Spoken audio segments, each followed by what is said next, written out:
नमस्कार दोस्तों, आज इस वीडियो में हम बात करेंगे बिहार गृह रक्षा वाहिनी यानी बिहार होम गार्ड में अधिनायक अनुदेशक के पोस्ट के बारे में। जी हाँ साथियों, बिहार में अधिनायक अनुदेशक के पोस्ट पे नई भर्तियां निकल के आ गई है जो बिहार होम गार्ड डिपार्टमेंट की तरफ से निकाली गई है।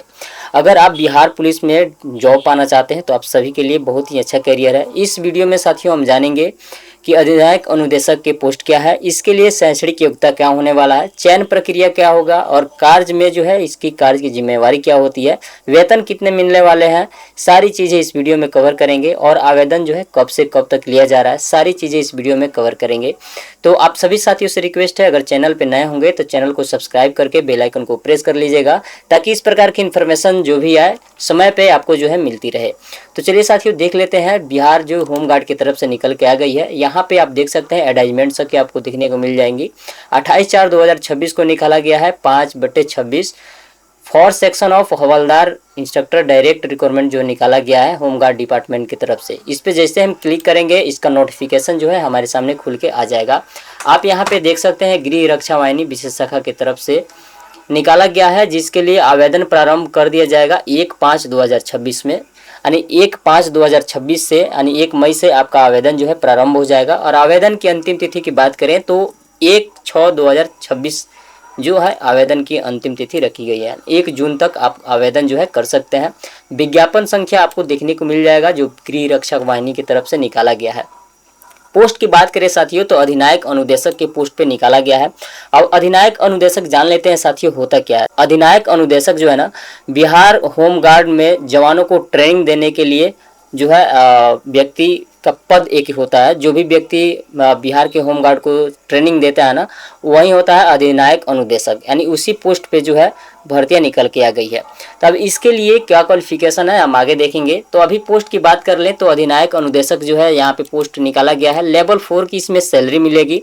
टोटल पोस्ट की बात करें तो 122 पोस्टों के लिए टोटल वैकेंसी निकल के आ गई है। अब साथियों इसके लिए पात्रता जो है क्या होने वाला है, तो यहाँ पे आप देख सकते हैं अभ्यर्थी जो है इंडियन होना चाहिए, भारतीय नागरिक होना चाहिए और 1/8/2000 तक इंटरमीडिएट उत्तीर्ण या समकक्ष जो है पास होना चाहिए। यानी कम से कम आपका क्वालिफिकेशन जो है इंटरमीडिएट होना चाहिए। इंटर आप किसी भी सब्जेक्ट से अगर पास आउट है 1/8/2025 तक तो आप इस फॉर्म को भर सकते हैं।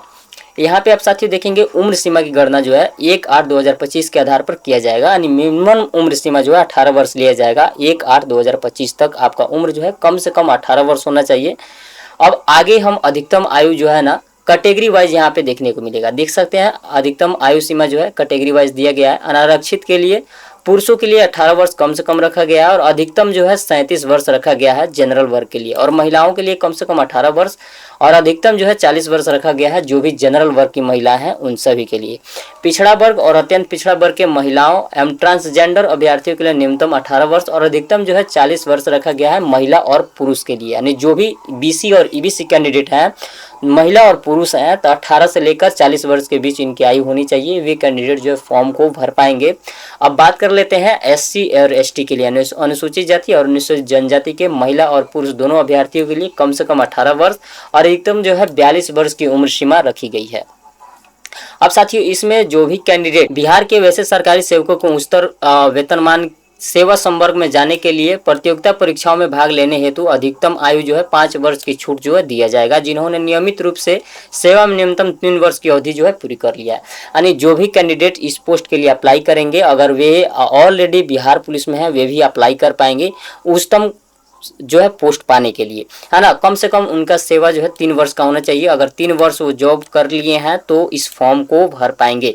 असैनिक पदों पर नियुक्ति हेतु भूतपूर्व सैनिकों के लिए अधिकतम आयु सीमा में 3 वर्ष और प्रतिरक्षा सेवा में बिताई गई सेवा अवधि योग्य जो है समतुल्य रियायत दी जाएगी, बशर्ते कि उनकी वास्तविक उम्र कट ऑफ तिथि में 57 वर्ष से अधिक नहीं होनी चाहिए। यानी जो भी भूतपूर्व सैनिक हैं उनको 57 वर्ष से अधिक नहीं होनी चाहिए, वे भी जो है इस पोस्ट के लिए अप्लाई कर पाएंगे।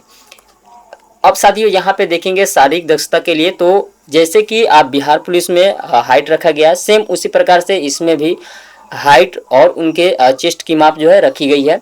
यहाँ पे आपको देखने को मिल जाएगा साथियों कि अनारक्षित के लिए पुरुषों के लिए जो है 165 सेंटीमीटर जो है हाइट रखा गया है। अत्यंत पिछड़ा वर्ग और अत्यंत सुनिश्चित जाति अनुसूचित जनजाति के पुरुषों के लिए 160 सेंटीमीटर रखा गया है। यानी ईबीसी एससी और एसटी कैंडिडेट के लिए 160 सेंटीमीटर जो है हाइट होने वाला है। कम से कम हाइट जो है इतना होना चाहिए। और सभी वर्ग की महिलाएं के लिए उम्र हाइट जो है ना 155 सेंटीमीटर रखा गया है। अब पुरुषों के लिए सीने की माप बताएं तो बिना फुलाए जो है 81 सेंटीमीटर होना चाहिए, फुलाने के बाद 86 सेंटीमीटर होनी चाहिए सीने की माप। यहाँ पे अनुसूचित जाति अनुसूचित जनजाति के लिए सीने की माप 79 सेंटीमीटर होना चाहिए बिना फुलाए, और फुलाने के बाद 84 सेंटीमीटर होनी चाहिए SC और ST के कैंडिडेट के लिए। की बात करें तो सभी वर्ग की महिलाओं के लिए वजन जो है 48 kg कम से कम होनी चाहिए। लिखित परीक्षा में जो किस किस विषय से यहाँ पे क्वेश्चन आएंगे यहाँ पे आपको देखने को मिल जाएंगे। अब साथियों इसमें हम बात करेंगे कि जो भी प्रतियोगिता परीक्षा होने वाला है, इसमें प्रतियोगिता परीक्षा में कौन कौन से क्वेश्चन जो है किस लेवल के पूछे जाएंगे, तो आप यहाँ पे देखने को मिल जाएगा साथियों। आपको लिखित परीक्षा का स्तर बिहार विद्यालय परीक्षा समिति की 10वीं की कक्षा परीक्षा या फिर उसके समकक्ष के स्तर की ली जाएगी, यानी मैट्रिकुलेशन के बेस पे इसका एग्जाम जो है लिया जाएगा। जो भी मैट्रिक का सिलेबस है ना उसी के बेस पे इसका एग्जाम जो है लिया जाएगा। टोटल एग्जाम जो है वस्तुनिष्ठ होंगे, जो इसमें लिखित परीक्षा 100 अंकों की ली जाएगी। टोटल 2 घंटे का इसमें समय अवधि दिया जाएगा और प्रत्येक सही उत्तर के लिए 1 अंक दिए जाएंगे। इसमें साथियों यहाँ पे आप देख सकते हैं प्राप्त आवेदनों की संख्या के आधार पर 1 से अधिक पालियों में परीक्षा जो है आयोजित किया जा सकता है। बहुस्तरीय बहुप्रश्नीय परीक्षाओं में मूल्यांकन हेतु नॉर्मलाइजेशन अंकों का गणना भी रखा जाए, यानी अगर आप जो है इसमें नॉर्मलाइजेशन भी रखा जाएगा। अगर आप अधिक क्वेश्चन टच करते हैं जिसमें अधिक आंसर सही और कम आंसर जो है गलत होते हैं तो उसमें नॉर्मलाइजेशन में आपके मार्क्स जो है कहीं बेहतर परफॉर्मेंस ला सकते हैं। लेकिन साथियों जब नॉर्मलाइजेशन किया जाता है तो आप कोशिश कीजिएगा कि वही क्वेश्चन टच करें जो आपको आता हो। यहाँ पे साथियों जो भी आपका एग्जाम होगा OMR बेस्ड सीट पे लिया जाएगा। लिखित परीक्षा में 30% से कम अंक लाने वाले अभ्यर्थी जो है दक्षता परीक्षा में असफल घोषित कर दिए जाएंगे, यानी कम से कम आपको 30% लाना होगा, तभी जो है शारीरिक दक्षता परीक्षा के लिए आपका नाम जो है मेरिट लिस्ट में आ सकता है।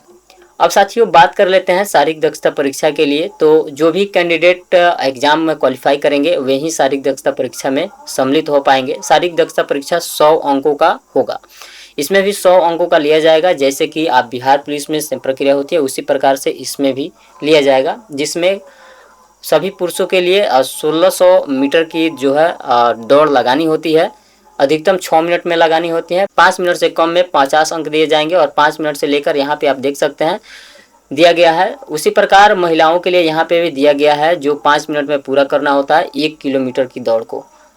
गोला फेंक भी इसमें दिया गया है जिसमें 25 अंक दिए जाएंगे। सभी महिलाओं के लिए 12 पाउंड का गोला जो है रखा गया है और पुरुषों के लिए 16 पाउंड का गोला को रखा गया है, जिसे 16 फीट फेंकना होता है, और महिलाओं के लिए 12 पाउंड का गोला 12 फीट फेंकना होता है। अब साथियों यहाँ पे हम देख लेते हैं जो भी अधिनायक अनुदेशक के पोस्ट हैं, यहाँ पे कैटेगरी वाइज भी दिया गया है पोस्ट, और यहाँ पे आपको देखने को मिल जाएगा। गैर आरक्षित के लिए 48 सीटें रखी गई है, जिसमें 17 सीटों महिलाओं के लिए रखा गया है। अनुसूचित जाति के लिए 19 सीटें हैं, अनुसूचित जनजाति के लिए 2 सीटें रखा गया है। अत्यंत पिछड़ा वर्ग के अभ्यर्थियों के लिए 22 सीटें हैं, जिसमें 8 महिलाएं आवेदन कर पाएंगी। पिछड़ा वर्ग के लिए 15 है, जिसमें 5 महिलाएं आवेदन करेंगी। और आर्थिक रूप से जो कमजोर वर्ग के होंगे जिसे EWS कहा जाता है, जिसमें 4 महिलाएं जो आवेदन करेंगी और इनका टोटल पोस्ट 12 रखा गया है। पिछड़ा वर्ग के महिलाओं के लिए 4 सीट अवेलेबल इसमें दिया गया है, यानी यहाँ पे कैटेगरी वाइज भी वैकेंसियाँ दी गई है।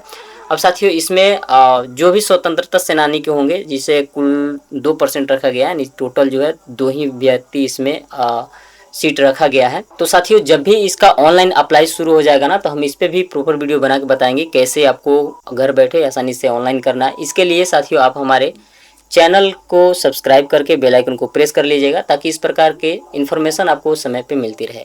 तो साथियों मिलते हैं अगले इन्फॉर्मेशन में, तब तक के लिए जय हिंद, वंदे मातरम।